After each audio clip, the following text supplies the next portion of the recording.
James had always been drawn to antique shops, finding comfort in the echoes of the past. On a rainy afternoon, he stumbled upon a dusty mirror in a small, forgotten store. The shopkeeper, an old woman with a cryptic smile, warned him, "This mirror has seen many lives and holds many secrets." Dismissing her words as an attempt to increase the price, James bought it and took it home. That night, he hung the mirror in his bedroom.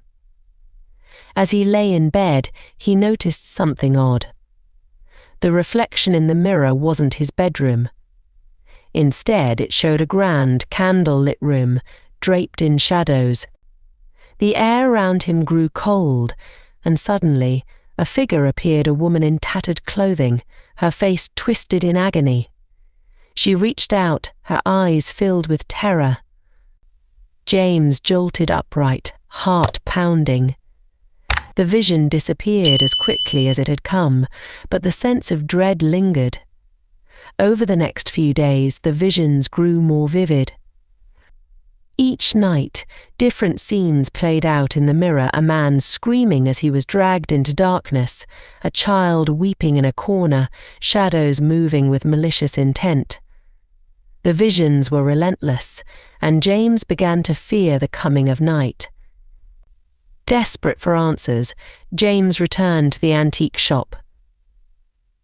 The old woman was gone, the shop closed and boarded up. He searched for information on the mirror and found a chilling history. It had belonged to a series of owners, each one meeting a grisly end. They had all been driven to madness by the mirror's cursed reflections, unable to distinguish between reality and the horrific visions it showed. The final piece of the puzzle fell into place when he found a newspaper clipping detailing the mirror's origin. It had been cursed by a vengeful spirit, a woman who had been wronged and whose soul was trapped within. Her curse doomed anyone who looked into the mirror to experience the torment she had endured. James realized he had to get rid of the mirror, but it was too late. That night, the visions consumed him. He saw himself in the mirror, his own reflection twisted and distorted. The figure of the cursed woman emerged, her cold hand reaching through the glass. James tried to scream, but no sound came out. The last thing he saw before the darkness closed in was his own face, trapped inside the mirror, just another soul in its cursed collection.